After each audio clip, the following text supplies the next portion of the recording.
sepanjang mata itu lu bisa lihat mayat bergelimpangan. Waktu itu gue cuma lihat, aduh, gue salah satu yang masih gue inget tuh anak kecil. Gue pikir tuh boneka waktu kita cari di pinggir pantai gitu kan.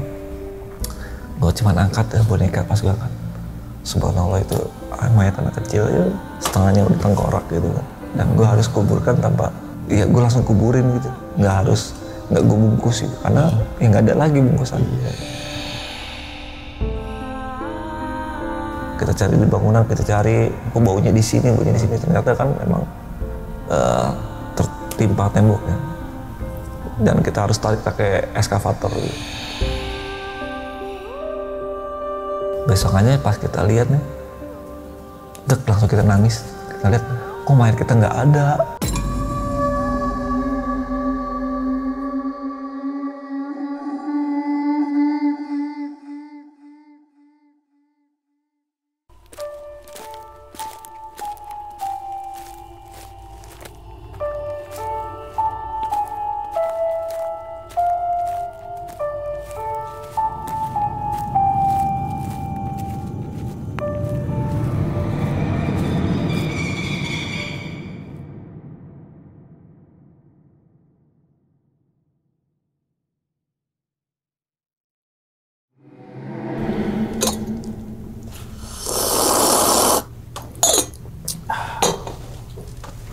Assalamualaikum warahmatullahi wabarakatuh. Kembali lagi bersama gue Sumar Adi Wijaya atau biasa dipanggil Umang dalam segmen Ngopi Horor. Ya teman-teman semua, pada video kali ini atau pada kesempatan kali ini nih, lagi gue tidak akan membawakan sebuah cerita dan namun menghadirkan narasumber yang tentunya mempunyai pengalaman yang benar-benar nggak bisa dilupakan sampai detik ini.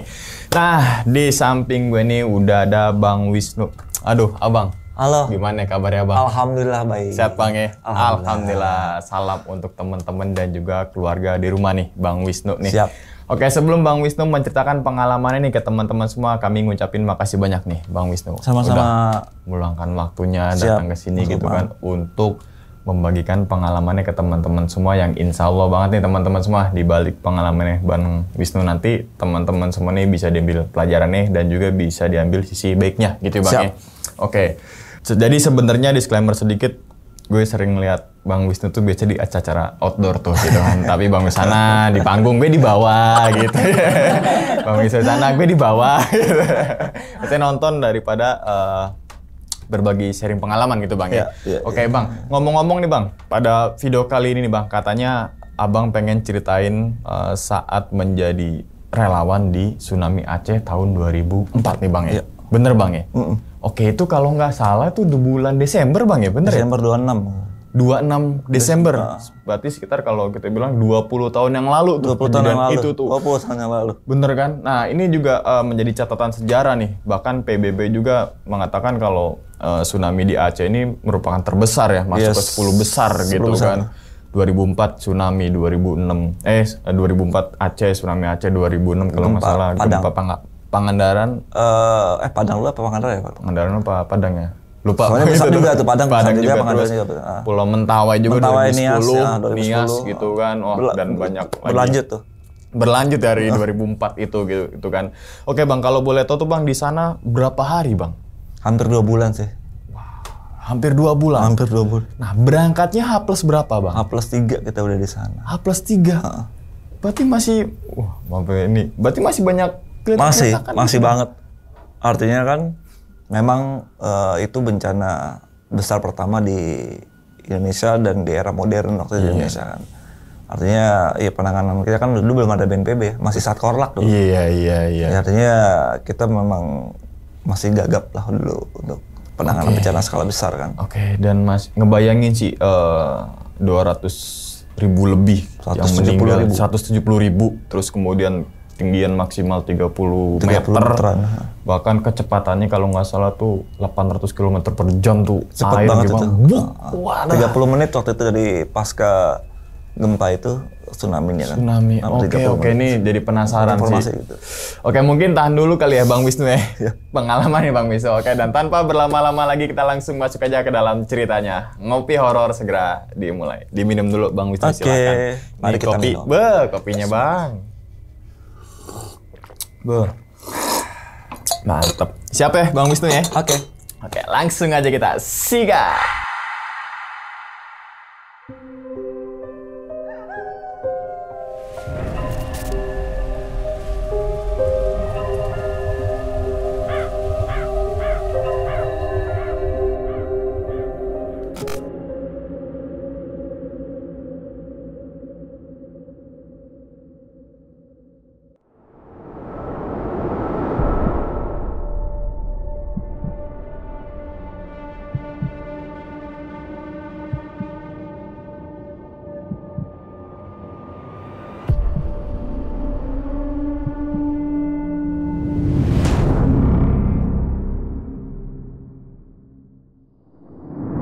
Itu kan pokoknya kelar kita tuh habis operasi SAR di Bogor tuh ada teman-teman bareng-bareng teman Syahid dan teman-teman Bogor Syahid waktu ada berita kan itu alat belum kering banget tuh tali segala macem pelampung gitu kan live vest tuh terus berita di TV kan wah ada gempa di Aceh kan cuma 50 pertama 500 terus naik 100 loh kok banyak sampai akhirnya hampir 500-an orang kan, banyak banget ini kan gempa kan kita pikir, wah gila bencana gede banget nih, kok ada di Indonesia nih, dan baru kita dengar namanya kata tsunami kan, tsunami, apa tuh tsunami? Akhirnya kalau gue cari tahu kan, dulu kan belum ada internet kan kita paling dari komputer aja kan, kebetulan kan waktu kan ada warnet ya, jadi ya udah sambil pulang di Depok itu, malam pertama itu, oh tsunami itu gelombang air setelah gempa nih, bahasa Jepang segala macam. Oke. Terus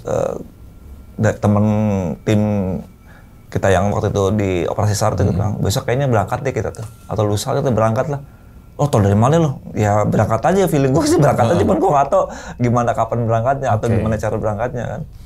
Terus tiba-tiba teman yang aktif di organisasi juga telepon gue kan, bro di mana? Udah operasi SAR udah selesai, udah berangkat ya ke Aceh. Serius? Iya berangkat, kata dia gitu kan. Gue cuma mikir duitku cuma 2.500 di kantong. Terus gue bilang kita berangkat dari mana? Terus gue kan ada di mailing list petualang lah ya. Oh kita mau respon ke Aceh nih, gue cuma bilang mudah-mudahan kita dapat dimudahkan lah. Terus teman-teman udah siap-siap galang dana juga, cuman kita pikir nanti dulu tahan dulu kan gitu kan. Karena gue agak khawatir dengan crowdfunding waktu itu karena nggak mau pakai rekening pribadi dan lain-lain. Akhirnya telepon besok berangkat, tapi besok pergi dulu ke kantor salah satu perusahaan luar negeri gitu kan yang operasi di Indonesia, perusahaan semen lah yang ada di sana gitu kan, terbesar juga waktu itu di Eropa dan di Asia gitu. Oke, berangkat besok ke kantor dan lo siapin semua CV dan rencana kerja lo. Gue dipaksa itu untuk dengan ini bencana skala besar nih. Gimana cara gue ngulik plan work-nya nih atau rencana operasi gue. Oke, gue coba cari tahu kan. Ya gue coba cari di Yahoo lah dulu kan ada Google belum ada Google. Apa sih bencananya tsunami gimana sih gempa itu kayak apa sih? Sebesar itu kan 8,6 skala Richter kan waktu kan MMI. Kayak gede banget dan kita belum tahu besaran dampaknya tuh kayak apa gitu kan. Kita nggak tahu, cuma dari TV aja kan orang-orang lari lihat air naik waktu itu karena ada yang videoin waktu itu kan siapa itu cewek kan waktu itu kan di TV dan kita bilang astagfirullahaladzim ini gede banget ya kan. Orang-orangnya gimana gitu kan.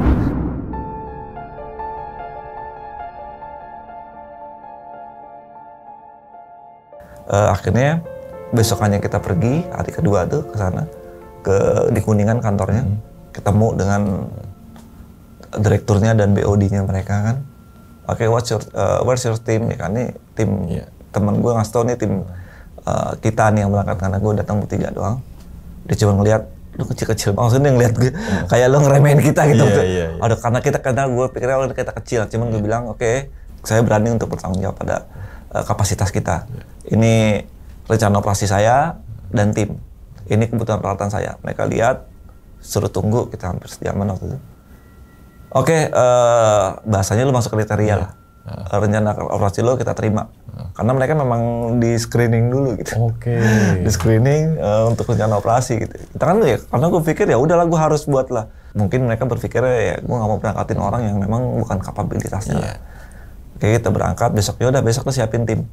Secepat itu kan bilang gitu kan. Iya. Naik apa aku tanya. Udah lo siapin tim lo aja, lo nggak usah mikirin apa-apa. Peralatan lo nanti disiapin. Oke, gue pulang sorenya gue langsung ketemuan sama teman-teman. Siapa yang siap berangkat ke Aceh? Lu serius lo? Iya, siapa yang siap berangkat ke Aceh? Gue cuma butuh mungkin 6 orang lah dari. Kok nggak banyak, gue cuma butuh itu. Gue bilang gitu. Karena di situ gue hanya berpikir bahwa informasi yang gue terima gue langsung belajar waktu itu langsung on the spot gitu kan di internet waktu itu bekerjalah dengan orang lokal waktu itu kan. Udah salah satu dulu kan ada UN kan ada UNICEF segala macam kan. Karena lo harus ngebantu orang lokal dengan mereka dilibatkan dalam kegiatan operasional operasi lah. Oke, gue butuh 6 orang untuk yang memang memiliki kemampuan SAR, navigasi minimal, tali menali segala macam. Oke, gue butuh itu. Oke, udah siap. Akhirnya gue berangkat dulu yang berdua, 1 orang lagi dia untuk bawa persiapan alat. Ya udah besokannya, pokoknya besok kita langsung ke Halim ya. Oke, gue mikir pakai Hercules, tetap pakai Hercules besok berangkat pakai Hercules. Jadi gue siapin barang-barang gue yang ada dulu. Oke, kita berangkat. Pas nyampe sana gue tunggu dimasukin, ternyata nggak masuk ke. Di situ banyak teman-teman relawan udah ketemu tuh. Lu berangkat lo? Iya gue berangkat dengan naik apa? Gue juga nggak tahu naik apa gitu kan. Gue cuma suruh tunggu di ruang tunggu. Tiba-tiba dulu tunggu masuk ruang VIP. Oke, you wait here dia bilang gitu. We wait the pilot gitu. Kita tunggu pilotnya. Oke. Dan tunggu, wah naik apa ya? Terus gue pikir ya udah. Terus ya udah kita berangkat 30 menit ke depan. Berangkat 30 menit ke depan dan pas gue liatin anak-anak tuh kan. Naik apa lu? Oke, kita itu pesawat kita, gue disewain private jet coy. Yang kita pikir, oke, gue bilang kan, oke, terus kata anak-anak, naik apa? Gue naikin dulu ya coy, wah lu curang ya, artinya bercanda-canda. Oke, gue duluan ya, nanti gue siap kalau ada butuh apa-apa informasi, gue akan support teman-teman. Oke, akhirnya kita berangkat dengan catatan pekerjaan di rencana operasi itu sebelum mendarat di Banda Aceh, gue harus mapping dulu dari udara. Jadi pertandingan pertama kan di Polonia tuh di Medan untuk lihat di sana sudah oke landing atau belum, karena kan harus nunggu kan. Setelah itu baru kita berangkat lagi. Sebelum mendarat di Banda Aceh kita rolling dulu tuh di Lokna karena ada site operasi kita di daerah Lokna. Itu yang gue lihat dari atas aja tuh masih kelihatan tumpukan-tumpukan kecil mayat-mayat dan lain-lain lah itu. Ya gue lihat dan jembatan putus. Karena gue harus buat skenario terburuknya adalah gue harus mengevakuasi tim dan orang-orang yang ada di sedang nyebrang dari sana gitu. Jadi gue langsung petain ini gue butuh exit point di sini. Dan ini belum ada jalur karena jalur satu-satu jembatan. Setelah itu mapping selesai, mendarat, kita langsung dibuat base di Gece waktu itu. Daerah Gece di kota Banda Aceh itu sekitar hampir 1 kilo dari area yang terdampak parah juga. Jadi dia termasuk tempatnya nggak kena juga. Di situ terus dipakai di tempat rumahnya petinggi salah satu maskapai lah Indonesia lah. Di situ kita dipakai. Terus gue bilang, yang gue butuhkan adalah koneksi jaringan internet. Yang gue minta ya udah pokoknya gimana caranya di sini harus terkoneksi karena kan harus report kan ke Jakarta. Dipasanglah satelit waktu itu, jadi parabola satelit lah. Jadi yang kita sampai berpikir gue langsung berpikir kita buat skenario sebaik mungkin di base ini. Jadi waktu itu menurut gue waktu itu yang menerapkan operasi itu kayaknya tercanggih waktu saat itu lah. Karena gue udah siapin jaringan internet di situ untuk reporting segala macam, format reporting segala macam. Jadi gue buat skemanya sampai form reporting daily-nya sampai weekly-nya ke Jakarta lah waktu itu. Sampai kita buat skenario selesai, gempa itu masih ada. Skalanya masih 5, 6, gede banget ya kan. Ya kan? Sampai waktu itu yang masang parabol itu lagi pasang internet kan. Lagi setting gitu jaringannya biar koneksi kan. Tiba-tiba hilang yang masang parabolanya karena takut kan. Loh ini mana orang-orang ini udah ternyata kan mereka kan kabur duluan. Akhirnya mereka balik lagi tuh. Setelah besokannya gitu kan, saya takut mas, ya udah saya juga takut, cuman gimana kan? Karena syarat waktu itu saya cuman cari rumah yang pintu dibukanya keluar, Kenapa, yang nggak Bang? ada tralisnya. Kenapa? Menurut gua waktu itu ya, ternyata benar gitu loh. Karena kalau pintu ke dalam orang pasti panik. Ya kan akan lebih banyak ini, akan lebih susah gitu kan. Kalau keluar kan lo tinggal dorong lebih gampang lah. Dan ternyata memang standar rumah bencana itu ya pintunya keluar sama nggak ada teralis di jendela. Atau ada teralis sama ada satu jendela yang nggak lo teralisin atau yang lebih gampang dibuka.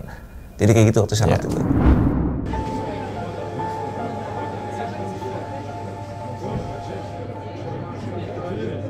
Jadi gempa masih kayak gitu kan.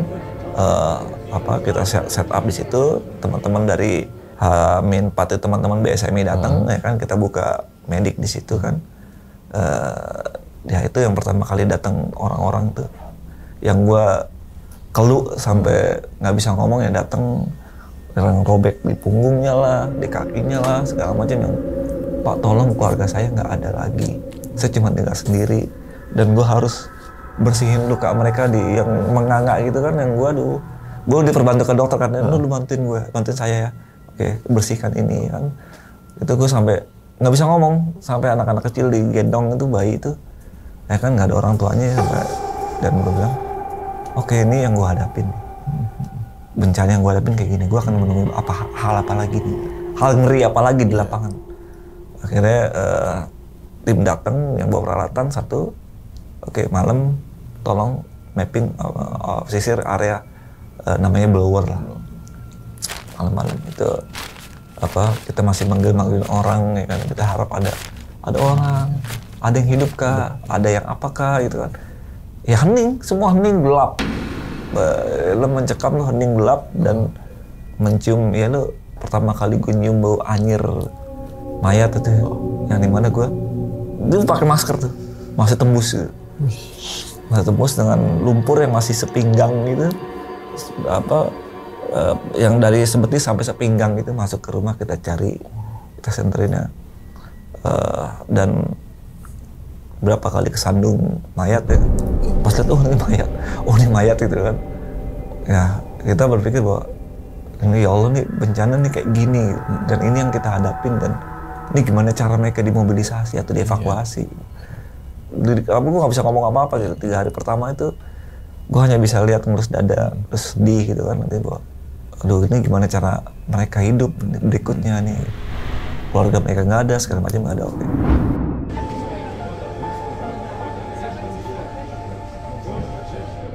Sampai akhirnya tim hari ke 5-6 mereka, tim kita yang berikutnya datang bawa obat-obatan, tambahan obat-obatan, peralatan tambahan. Yang kita cuma minta kita minta telepon satelit sama 4-wheel kan. Ya, alhamdulillah semua dipenuhin lah. Karena kita memang minta itu bukan untuk mengada-ngada, jadi memang itu kita penting. Kita tanpa ada radio komunikasi, phone satelit kita nggak mau bergerak. Karena apa? Kita berada di wilayah kita yang tidak stabil. Kita masuk ke area yang tidak stabil. Kita nggak tahu gempa besar kapan datang lagi. Karena kita waktu itu kan nggak tahu kan. Kita kalau dulu ada aplikasi BMKG enak sekarang langsung dulu kan nggak ada loh. Yang lo harapin apa gitu loh, informasi dari mana? Kalau dari radio komunikasi yang terhubung di Satkorlak gitu kan, ya atau lo langsung dari telepon yang bisa dihubungin gitu. Sedangkan dulu lo jaringan apa sih? Telepon lo kan gitu kan, kalau kan Bairu waktu itu telepon satelit kan. Akhirnya kita berangkat ke site operasi kita di Lokna. Nah itu kita ingat pertama kali kita nyebrang pakai rakit doang, bambu. Ada jembatan yang ke arah Lokna, jadi kalau udah bisa nanti searching itu kan panjang, yang langsung pantai gitu kan. Kita mikir ketika jembatan bambu kita nyebrang pakai rakit bambu gitu. Akhirnya kita pokoknya semua alat siapin semua, APD, life vest itu nggak boleh copot, karena waktu itu bagi gue ini kita berhadapan dengan gempa dan air yang tiba-tiba bisa datang kapan aja. Kemudian ya pokoknya helm dan life vest itu wajib pakai. Dah, langsung kita nyebrang, langsung ke sana, ya kita langsung di sana langsung deh ngeliat kengerian yang memang dahsyat ya. sepanjang mata itu lu bisa lihat mayat bergelimpangan. Waktu itu gue cuma lihat, aduh, berapa ratus orang ini ada di sini. Dan luas wilayah di operasi kita tuh dari lokal itu hampir 50 hektar lebih lah, hampir 100 hektar lah. Yang artinya wilayah operasi yang kita bakal sisir gitu kan, berpikir gitu kan.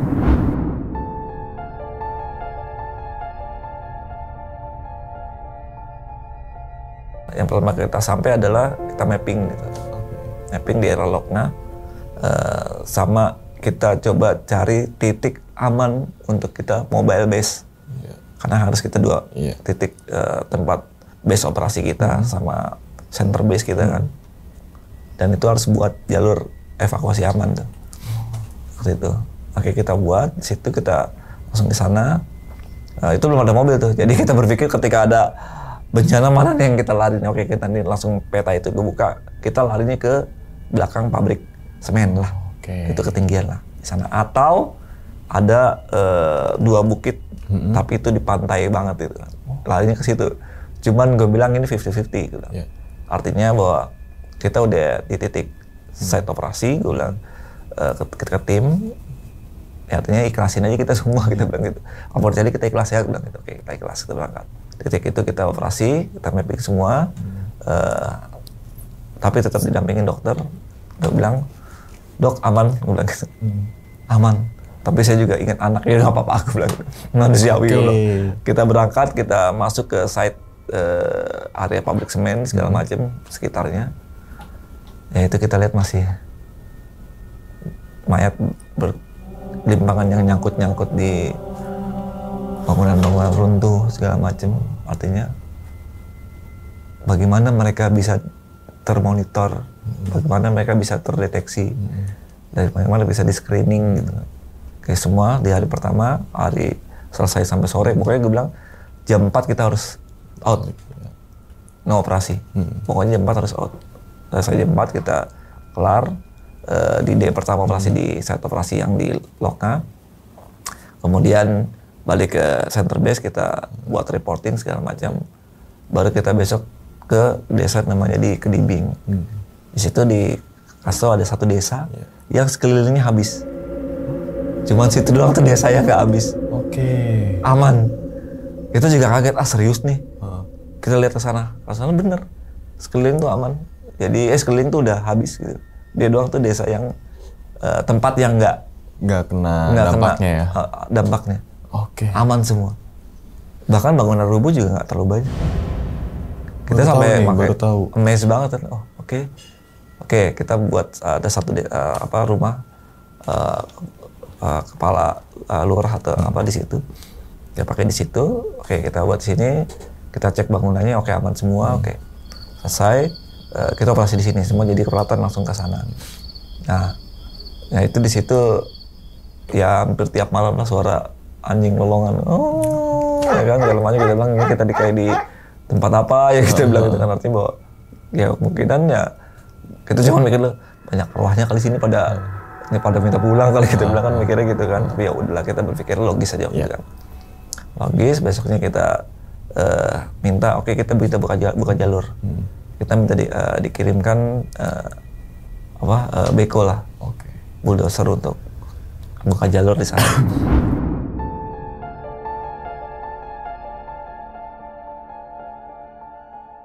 Buka jalur sampai ke titik operasi. Akhirnya 2 hari tuh, hampir 2 hari 3 hari buka jalur ketembus ya kan. Selesai kita pakai mobil 4-wheel ke lokasi kan. Nah, disitulah kita mulai operasi kan. Nah, karena kita libatin orang lokal gitu kan, dan itu konflik masih terjadi ya antara organisasi yang di Aceh sama pemerintah Indonesia sama TNI lah. Kita masih tiga-tiga tuh. KTP-nya apa? Merah putih bukan? Yang orang lokal kan. Saya dari Jakarta Pak. Ini orang lokalnya Pak. KTP-nya apa? Merah putih. Kita merah putih. Oke. Kalau nggak boleh lewat kita. Oke. Ke tempat yang buka jalur itu tuh. Akhirnya kita udah diciriin kan. Oke, ini tim SAR lah untuk operasi di sana. Ada satu ketika kita masuk ke lokasi. Kita kaget tuh tiba-tiba ada suara tembakan, dor. Itu masih perang ternyata. Itu yang kita miris, astaga ya Allah, kita masih dalam kondisi begini, kenapa masih ada perang gitu, masih ada konfliknya terjadi. Karena kan di daerah lokal itu ada satu resimen ya, dan mereka punya gudang senjata gitu. Jadi berpikirnya di sana masih rebutan senjata gitu kan. Kita bilang ya Allah kayak gini, kita apa diarap itu pokoknya jangan bangun lah pokoknya. Kita cari aman. Oke, akhirnya kita balik ke mobile base. Nggak aman, udah. Sampai kita aman baru kita balik lagi tuh. Kita balik lagi, udah kita mulai operasi lagi di sana. Karena kan ada proses identifikasi DNA gitu. Karena untuk yang ekspatriat kan, dokter itu untuk mendampingin. Jadi kita ketemu mayat.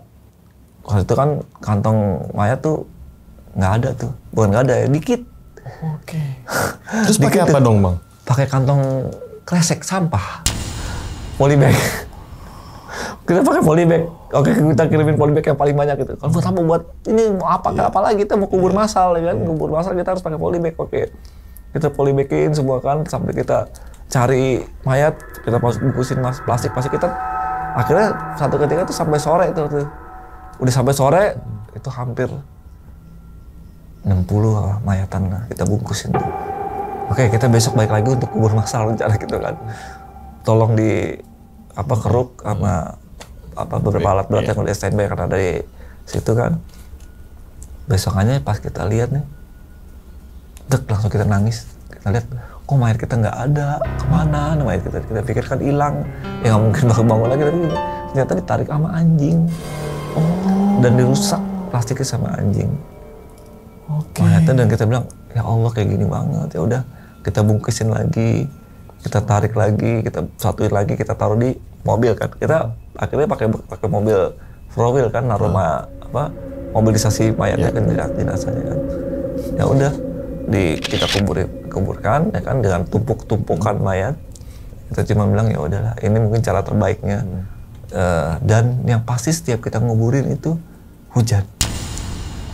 Selalu? Kayak dimandiin gitu. Beberapa kali kita kuburin itu hujan. Ya mungkin dimandikan secara alami ya. Ya udah, untuk kuburin, dan setiap pulang kan harus bikin laporan kan. Jadi temen tuh udah berangkat yang dia harus bawa form reporting untuk report ke sana.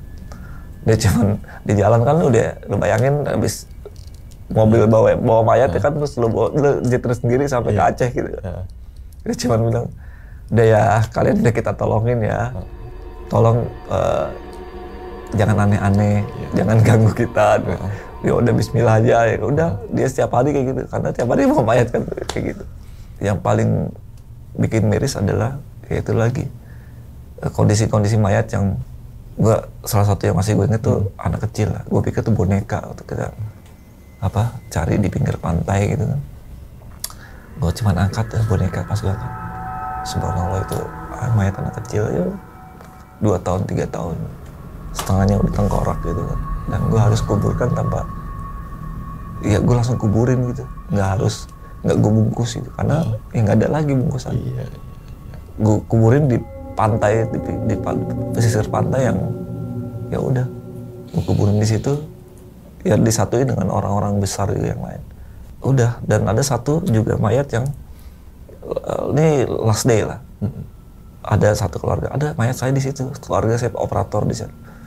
Kita cari di bangunan, kita cari, baunya di sini. Ternyata kan memang tertimpa tembok. Dan kita harus tarik pakai eskavator gitu.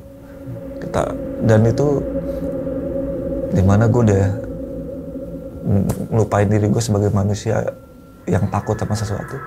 Ya mau gak mau harus gue peluk mayatnya dan gue ikat di pinggangnya. Terus ditarik, dan kita takut itu pecah gitu kan. Gue bilang bismillah, tolong dibantu, kalau emang mau dikuburin dengan layak dimudahkan. Ya, alhamdulillah itu ditarik tuh gampang.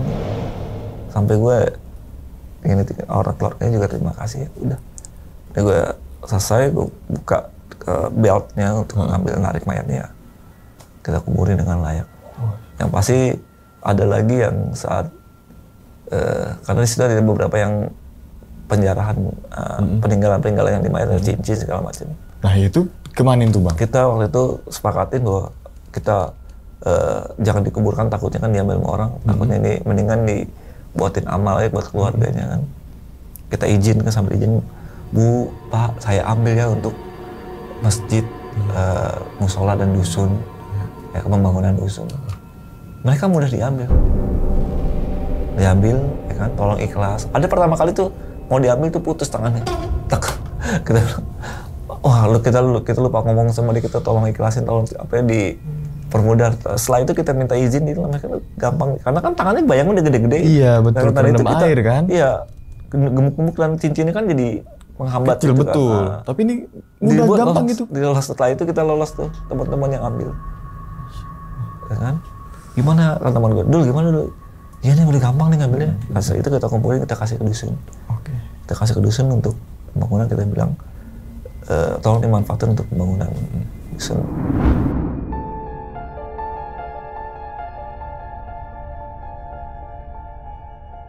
Ada satu hal yang gua jadi aturan waktu itu di site operasi waktu itu kan. Jadi setelah buka jalur kan, gua bilang anak-anak teman-teman tim itu mereka operasi untuk mapping atau screening mayat-mayat atau korban-korban kan. Terus gue bilang, oke, sebelum berangkat siapin semua alat, radio komunikasi nyala. Gue bilang, mobil tolong jangan madep ke dalam, tapi madep ke arah jalur keluar. Ya kan, kunci tidak boleh dicopot, harus standby di mobil. Supir harus tidak boleh jauh dari mobil, tidak boleh bergerak kemanapun. Dan indikator gue cuman pakai apa? Mas Umang, cuman pakai ya karena lu nggak ada aplikasi ya. Baru-baru aplikasi kan, handphone juga kan. Nggak support. Nggak support kan. Nggak ada lah gitu kan. Kita baru-baru megang handphone kan. Pakai botol air mineral gitu. Jadi untuk lihat pergerakan besar sama kecilnya gempa gitu. Dari gerakan air itu ya? Gerakan air di dalam botol itu. Jadi itu doang indikator kita waktu itu. Gitu. Jadi gue coba improve di situ gitu. Dan berarti masih ngira dong, nih kira-kira berapa ya kekuatan gitu dong ya? Masih ngira. Artinya ketika gempanya riaknya besar, gue minta semua tim pull up gitu, tarik mundur gitu. Tarik mundur langsung evakuasi kabur gitu kan. Nah itu doang. Jadi itu doang kita indikatornya. Jadi semua tuh kita monitoring dengan itu gitu loh.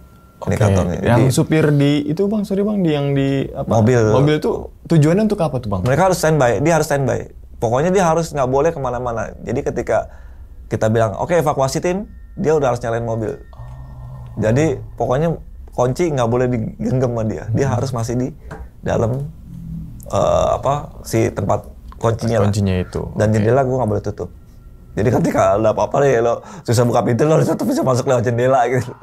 Jadi pokoknya semua skenario terburuk udah kita pikirin lah waktu itu.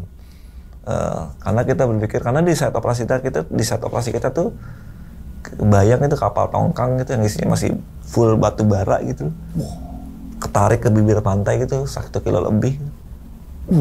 Itu ke daratan ya, bukan ke daratan gitu. Ratusan kilo kan itu? Iya, makanya ratusan ton dong. Iya, ratusan ton, ratusan ton lah itu. Bayangin ke bawah segitu ya kan? 1 kilo jauh bener. 1 kilo, bayangin. Karena kan yang di Aceh itu kan ini kan gardu apung gitu kan, yang itu kan juga tonan juga yang sampai ke kota gitu kan. Yang kalau di kota kita lihat ada, ya kita nggak aneh gitu kalau lihat ada kapal laut di atas tower air.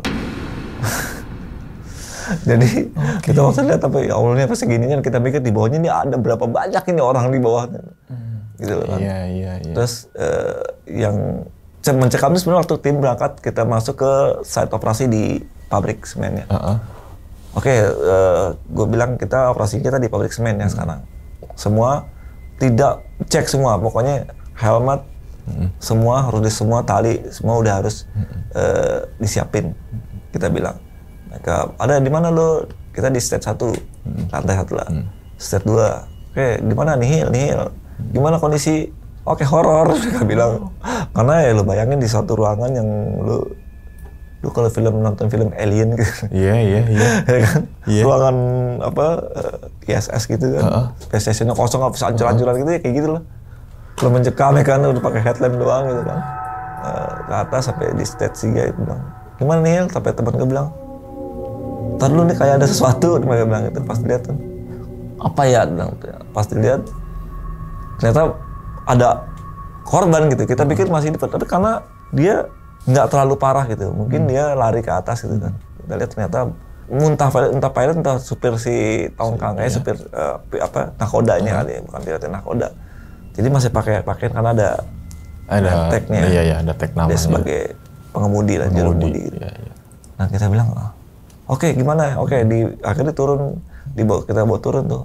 Gimana bawa turunnya? Bisa nggak dihitung waktu nggak lama? Karena kita TikTok nih dengan waktu yang kita nggak tahu, tidak stabil bangunan, takutnya gempa lagi runtuh saat mereka evakuasi. Akhirnya ya udah pakai sistem tali, mereka turunin set 1, set 3, ya udah dikeluarkan langsung. Ya alhamdulillah lah. Semua. Untuk perlengkapannya yang abang kalau mau ngevakuasi mayat apa aja bang dipakai bang? Kalau APD ya kita udah harus APD-nya. pakai sepatu bot ya kan, karena kan ternyata kan kalau di daerah waktu kita berpikir bahwa ya udah pakai masker itu untuk mencegah virus atau apapun bakteri. Ternyata kan yang dokter bilang, karena dokter kita memang spesialis waktu itu kan, yang mendampingin kita. Jadi dia cuma bilang kalau bencana gini nggak akan nyebarin virus melalui udara atau bakteri, tapi malah melalui cairan itu. Kalau lu luka, cairan itu masuk ke luka lu jadi infeksi. Jadi sarung tangan semua yang latex gitu, AV boot, helmet, kan segala macam, life vest. Karena gue pikir ya udah ketika ada tsunami mau nggak mau ya salah satu penyelamat lo cuman life jacket gitu. Jaket dipakai terus dong sama evakuasi mayat. Iya. Life jacket dipakai terus itu loh. Terus bang, kan katanya ada yang kayak sebelum turun ke lapangan ataupun setelah turun ke lapangan tuh disemprot pakai itu tuh benar? Iya. Jadi kalau di tujuannya kita, apa sih bang? Sebenarnya sih lebih ke cairan si korban ya, jenazah ya. Jadi biar steril aja, steril. Jadi semua alat kita cuci kembali, kita rendam untuk besok dipakai lagi, semua dibersihin lagi. Setiap hari kayak gitu? Setiap hari kayak gitu. Pagi harus dicek dokter. Kalau nggak kriterianya ya nggak boleh operasi, kita nggak boleh operasi. Jadi kita udah pakai telatin itu dari dulu. Jadi kalau lo sakit lo nggak boleh operasi. Mau lo paksa, udah jangan ngomong kemanusiaan, tapi lo sakit. Gitu. Ada sih sesuatu hal yang ya gue nggak tahu ini mungkin berkaitan sama amal orang kali ya. Jadi pas kita di operasi penemuan korban gitu kan, di site operasi itu ada orang gede banget tuh korbannya. Terus gue pikir kan nggak kuat nih berdua nih, minimal berempat lah karena besar lah. Ternyata diangkat bertiga tuh enteng gitu. Loh, ini enteng nih. Ya kita lihat di gespernya pakai gesper hijau itu kayak orang Betawi gitu. Iya, mungkin gede Pak Haji gitu, atau apa kita pikir kan. Iya. Ya mungkin orang punya amalnya atau apa gitu. Kita angkat enteng gitu. Bagus itu kan. Ya makanya kita kaget. Wah ini yang bergantung amal kali kita bilang cuma. Karena tapi itu gede. Entah karena berpikir gedenya karena memang di orangnya besar atau karena memang dampak dari tsunami-nya. Cuma kita pikir orangnya emang gede gitu. Ternyata enteng kita angkat itu loh. Mudah kita angkat loh. Kayak gitu loh. Dan sebaliknya juga kita ada ketemu yang badannya nggak besar tapi kita angkat berat gitu. Tapi kita pikir kan ya udahlah ini mungkin terkait sama di belakang ini waktu itu. Iya.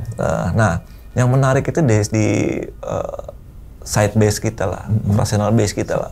Jadi di Kedibing itu kan memang itu tadi kanan kirinya depannya tuh kena semua tuh, habis. Hanya dia doang. Terus gue cuman iseng-iseng di sini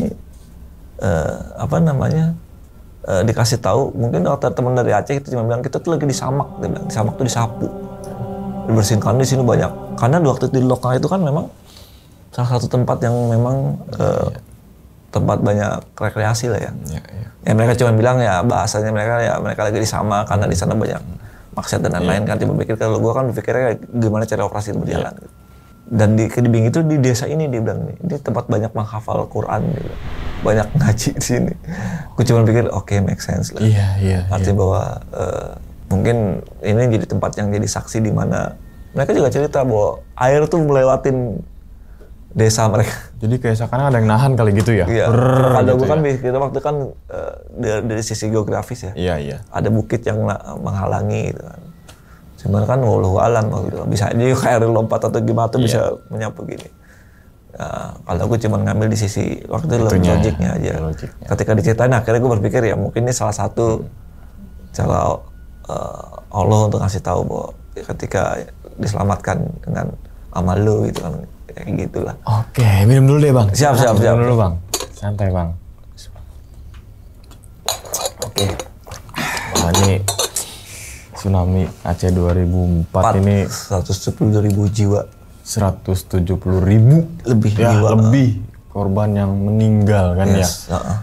Yang luka-luka berapa ratus ribu. Nggak terhitung dengan yang gue lihat waktu pertama kali datang, robek di kepala, robek di punggung, yang mereka hanya bisa ceritain, saya nggak punya keluarga, saya udah sebatang kara datang, yang coba pertama kali melihat robek menganga di paha itu yang harus gue bersihin. Iya. Bahkan ada yang korban selamat juga kan yang sempat di podcast ini itu juga kan, yang perempuan itu tuh ya. Yang ngerekam atau yang mana gitu, ngerekam gitu yang bibir pantai. Emang kalau berbicara tahun 2004 kan emang orang tuh belum tahu ya Bang cara penanganan ketika ada tanda-tanda kejadian itu kan ya. Karena mereka waktu air surut itu mereka lari ke Malah pantai ke kan? pantai kan lari ya? ke pantai. Padahal itu justru mereka harus lari, harusnya itu lari gitu. Oke. Jadi kenapa banyak korban itu ketika surut itu mereka banyak lari ke pantai, lihat banyak ikan. Oh, karena ikan itu ya. Oke. Nah ini juga tsunami Aceh itu kalau nggak salah sampai ke Sri Lanka, Thailand. Ya Thailand, Sri Lanka, India gitu kan. Tapi emang butuh berapa belas jam ya sampai sana air itu ya. Sedangkan di Indonesia nih, wah sampai pertakannya berapa? Ini Megatras termasuk Bang ya. Rumornya kan waktu itu kan banyak rumor tentang bom nuklir lah segala macam. Iya. Tapi memang itu bencana yang memang Indonesia harus sudah siap, karena ternyata historinya Indonesia memang pernah mengalami tsunami yang serupa. Gitu loh. Artinya rumah-rumah orang-orang dulu itu ternyata memang menjadi indikasi bahwa jenis bencana di daerah itu apa. Gitu. Oke. Kan rumahnya Cuk Nyandin doang yang nggak kena dia lewat bawah, ternyata memang itu mereka panggung-panggung itu dan kayu-kayu itu ternyata memang indikasi mereka pernah mengalami dan beradaptasi gitu. Oke. Nah, terus Bang, kan berbicara kita supaya ini relawan aja ya, relawan atau volunteer atau tim SAR dan sebagainya gitu kan. Ketika ada sebuah bencana misalnya kami pengen turun ke lapangan dan ngebantu, ada syarat khusus gak sih Bang? Yes, harusnya. Kualifikasi. Kualifikasi itu harus ada. Jadi teman-teman pertama memiliki kemampuan minimal tahu tentang standarnya lah. Kayak misalkan teman-teman tahu tentang skill tentang tadi P3K minimal. Untuk paling nggak untuk diri sendiri. Kemudian punya skill tentang administratif tentang kebencanaan. Kalau dia nanti ditempatkan untuk bagian administratif, tahu tentang skill SAR-nya kayak apa. Jadi nggak cuma tahu datang ya dengan tulisan rescue besar-besar tapi lu nggak tahu mesti ngapa-ngapain. Rescue gitu besar-besar kan. ya lagi. Artinya bahwa ketika lo ngapain di situ, lu nggak ngerti ngapa-ngapain, lu tahu tentang ilmu penyelamatan, ya tali menali salah satunya, kemudian penanganan evakuasi korban dan lain-lain. Ya minimal tahu tentang tadi kalian diri sendiri ya. Diri sendiri. Mungkin yang trauma healing gitu ya. Pengkondisian psikososial namanya. Iya itu dia. Jadi ilmu psikologis dari, karena kan ada beberapa fase ya, fase respon bencana itu respon gawat darurat di mana dibutuhkan teman-teman SAR. Ya, itu harus masuk kualifikasi SAR kan, punya kemampuan skill, ya kan. Kemudian fase transisi masuk ke fase recovery, teman-teman yang tahu tentang tadi mengerti tentang klaster-klaster kebencanaan, kayak misalkan shelter, kemudian sanitasi segala macam, teman-teman jadi mesti tahu itu dulu. Jadi nggak cuma datang, tapi benar-benar teman-teman tahu bagaimana menempatkan dirinya dalam organisasi di kebencanaannya nanti gitu loh. Oke, nah ini balik lagi ke masalah tsunami lagi nih Bang. Kan tadi Abang ketika itu H+3, berarti banyak banget korban yang belum sempat dievakuasi karena kan saking banyaknya gitu kan. Memang belum diapa-apain gitu. Dan waktu itu masih pakai gajah. Jadi di bantuan gajah itu untuk minggirin puing-puing itu ya. Oke, nah pas Abang turun ke lapangan lihat beberapa mayat, bukan banyak mayat gitu kan, di sudut sana ketutupan puing, mungkin di bawah perahu kali gitu kan, mungkin di atas loteng dan sebagainya. Tercium sampai akhirnya kebiasaan nyium bau itu berapa lama Bang? Masih hari ketiga tuh dari pertama sampai 3 hari ke depan tuh masih pakai masker tuh. Selebihnya akhirnya kita membiasakan diri dengan, karena dikasih dokter kan, udah tenang aja nggak pakai masker nggak apa-apa. Karena infeksi itu nggak dari udara, dia bilang gitu. Ini bukan bencana wabah, ya berkaitan sama wabah penyakit. Ini bencana ya karena gempa atau bencananya bukan akibat wabah gitu. Jadi lo aman gitu. Itu sebenarnya sih sampai gua pulang waktu itu pun masih berasa bau nyumbu mayat gitu. Nempel. Oke, selama 2 bulan sana hampir tuh. 2 bulan hampir 2 bulan itu bukan waktu ya yang... sebulan lah kita kan. Penjarinya. Mayat itu kan sebulan lah. Setelah itu kan fase recovery. Recovery. Oke, nah terus kan Bang, banyak mayat di sana terus di sini gitu kan. Terus kemudian ada beberapa mayat yang tadi dijelaskan, ada yang terendam air, ada yang gimana, terus lalu mayat yang diambil sama anjing, maaf gitu ya di anjing gitu kan. Itu baru pertama kali Bang lihat. Ya kalau gini kan biasa kan kita mayat lah ya, satu. Ini kan dengan segitu tuh banyak mayat tuh baru pertama kali gue lihat. Seumur hidup gue pertama kali. Iya, sempat ngeliat seliweran di YouTube itu, mayat tuh digeletakin gitu Bang, di depan posko itu Bang ya? Di beberapa posko kan gitu ya? Banyak beberapa tempat gitu. Jadi sistemnya waktu itu penguburannya itu on the spot gitu. Kumpulin mayatnya, dibuat lubang besar, tumpukin di sana, kubur. Jadi campur, ada yang pakai kantung mayat, ada yang pakai kresek, polybag. Wah. Oke.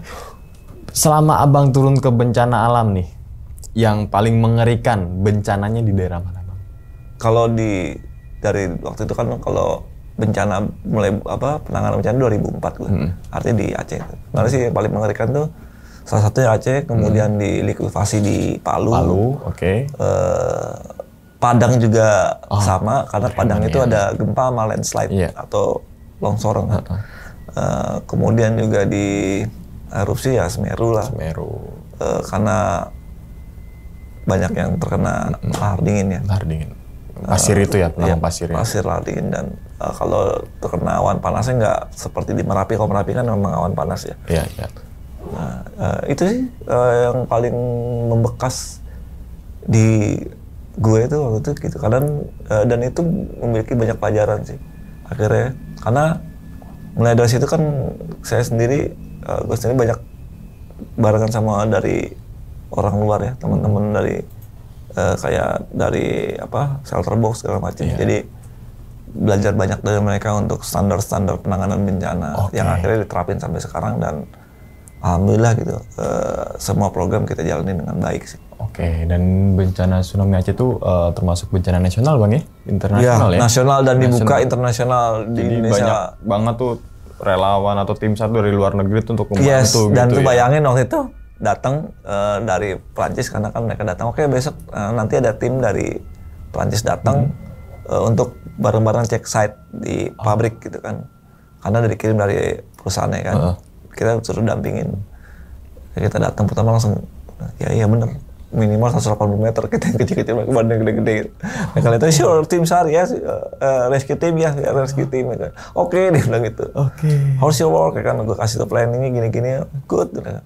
Oke, gue ngerasa di-appreciate lah. Mereka, ya, malam, pagi sampai sore mereka kerja, kita bareng sama mereka ya, kita cuma aneh orang kerja ngapain ya, cuma ngesar doang, ngecek doang, malamnya mereka barbecue gitu segala macam, santai gitu.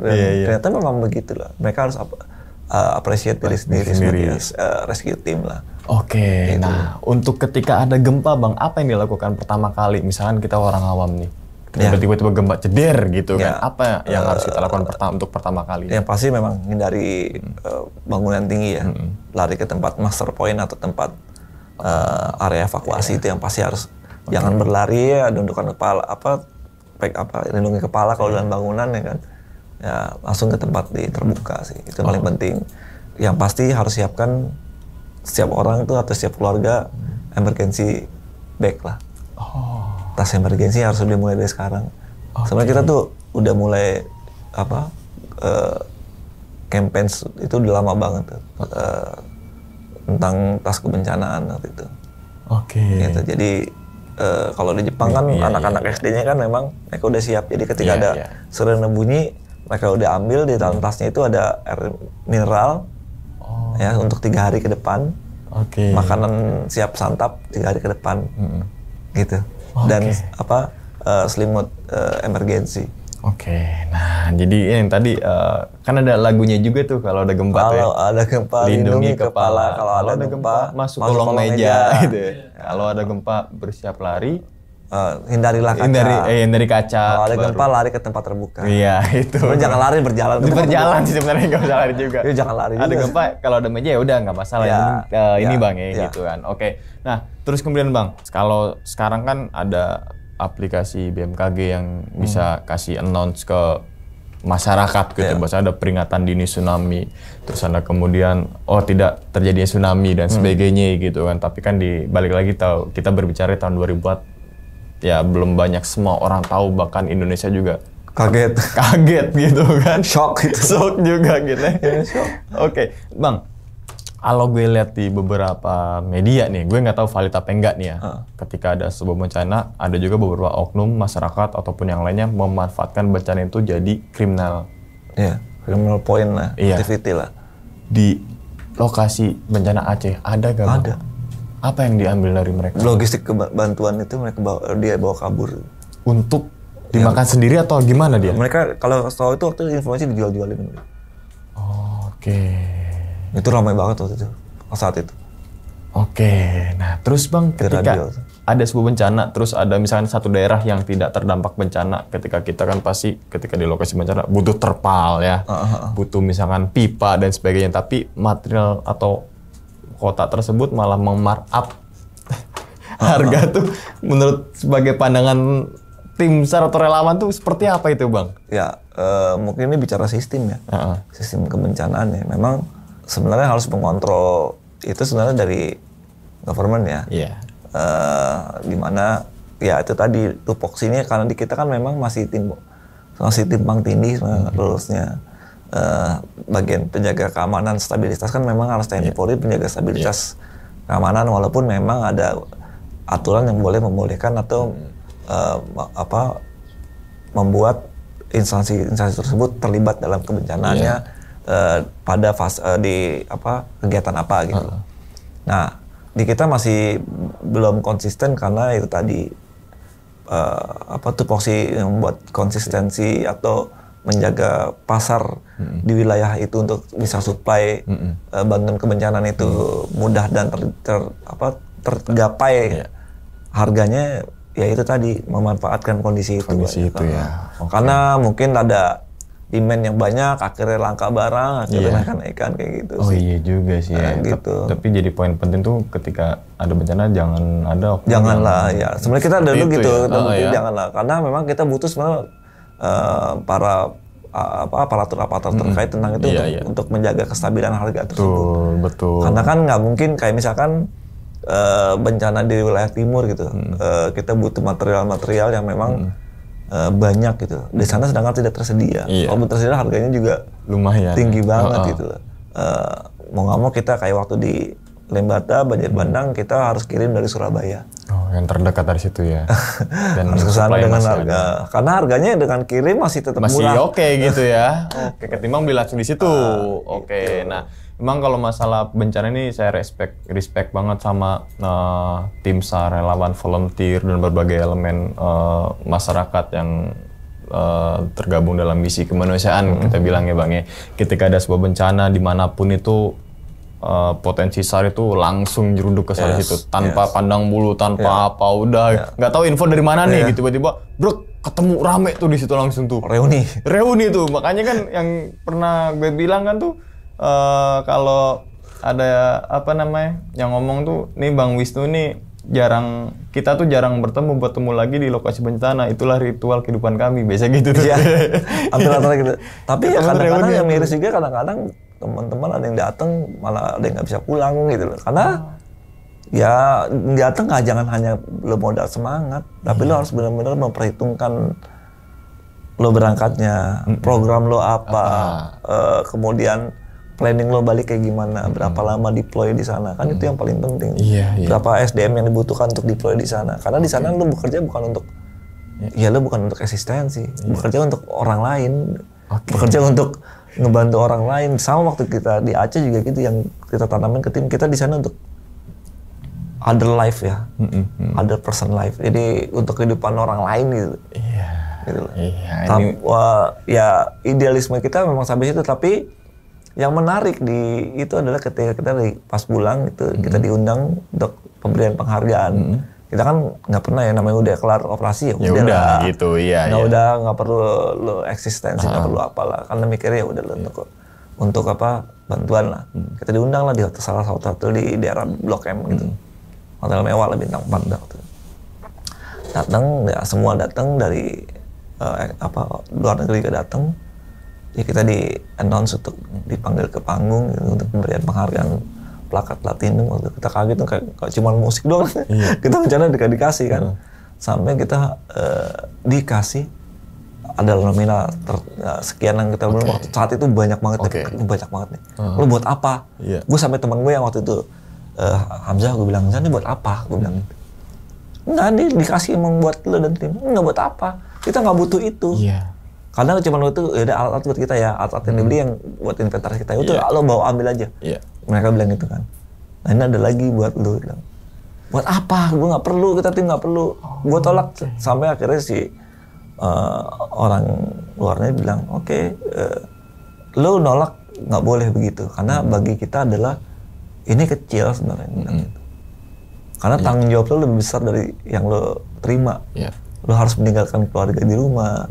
Resiko lo juga harus tinggi banget saat di lapangan dengan kondisi stabil. Dan disitulah akhirnya gue mikir bahwa ternyata lo nggak harus di batas idealisme lo gitu. Lo harus ada appreciate, dan itu lo harus pikirin matang-matang tentang hal itu. Ini artinya lo bekerja dengan risiko gitu. Ya kalau bicara sekarang bicara K3 lah. Iya K3. Bekerja dengan risiko itu lo bicara dengan risiko yang tinggi, lo harus banyak yang, lo harus ada timbal balik yang sepadan. Gitu. Dari sananya bilang kayak gitu, dan akhirnya gue mikir bahwa ketika gue di lembaga, gue terapin ke teman-teman kita di lembaga juga kayak gitu. Lo pergi nggak cuma sekedar pergi, harus ada nilai yang memang diapresiasikan ke teman-teman. Pertanyaan terakhir nih Bang, kan ada juga nih, ini isu ini mencuat ketika kalau nggak salah di gempa Lomboknya, di mana ada hashtag relawan wisata. Yes. Gitu Bang. Nah, cuma di Lombok sebenarnya sih. Iya kan? Yang lagi mencuatnya kan pas itu kan di Lombok kan, lagi tapi besar. sebelum itunya kan karena baru ada lagi di Lombok kan besar gitu kan. Besar di Lombok. Apa tanggapan Bang Wisnu? Ini kan oknum ya, ini oknum relawan wisata gitu. Itu yang gue bilang tadi, lo datang dengan semangat doang. Di kita kan permasalahannya kan tidak rigid masalah crowdfunding ya. Kalau di luar negeri kan lo nggak boleh personal itu lo nggak boleh mengambil donasi, mengumpulkan atas nama personal ya. Makanya di luar negeri itu artis-artis mereka rata bikin yayasan, Messi Foundation, Ronaldo Foundation. Karena mereka memang harus itu aturannya. Ketika lo menggalangkan dana, ya lo harus melalui yayasan crowdfunding gitu, lo yayasan penyalur lah. Kalau di kita ada beberapa platform lah ya, gitu loh, yang memang di crowdfunding. Nah, kalau kita kerjasama sama mereka, jadi kita nggak pernah buka crowdfunding. Kalau crowdfunding mereka programin gitu. Nah di kita karena banyak itu, akhirnya kan tadi udah banyak di jalanan, bantuan relawan bencana. Kita nggak jalan, mereka semangatnya kita apresiasi, semangat mereka pengen bantu orang. Tapi the problem adalah gitu tadi, di lapangan itu akhirnya tidak kondusif, tidak termonitor berapa sih jumlah relawan yang ada di lokasi bencana, tercatat nggak sih? BNPB kan sudah mengatur tuh. Memang kita belum rigid, harusnya udah tegas. Siapa yang masuk dari laut, siapa yang masuk dari udara harusnya udah didata. Gitu. Dari mana lo relawan, dari mana, kualifikasi lo apa? Nanti lo harus laporan ke, misalkan lo dokter, tim relawan dokter, ya lo nanti lo masuk ke klaster medis. Gitu. Lo relawan apa? Gue ahli-ahli konstruksi, ya udah lo masuk ke shelter. Gitu. Lo ahli apa? Gue ahli tentang perairan, lain lo masuk klaster WOS, gitu. Ya kan water and sanitasi gitu kan. Nah artinya bahwa lo apa ada SAR ya, lo nanti ke tim SAR kan. Nah ini itu yang belum rigid di kita, lo belum tegas di kita. Gitu sih. Jelasnya. Oke nih. Ya kita doakan semoga di tahun 2025 ini tidak ada bencana besar yang melanda Indonesia. Amin. Ya Bang ya. Untuk para relawan tim SAR juga semangat selalu gitu kan untuk membawa misi kemanusiaan gitu kan. Oke Bang, sebelum ditutup nih Bang videonya nih Bang. Lo punya pesan kan nih Bang untuk teman-teman semua nih Bang atas pengalaman lo saat di bencana Aceh 2004 itu Bang? Yes, banyak-banyak belajar dan jangan takut untuk membuka wawasan baru tentang kebencanaan. Karena di Indonesia itu semua jenis bencana ada. Yeah. Gempa, banjir, gunung meletus, dan likuifasi.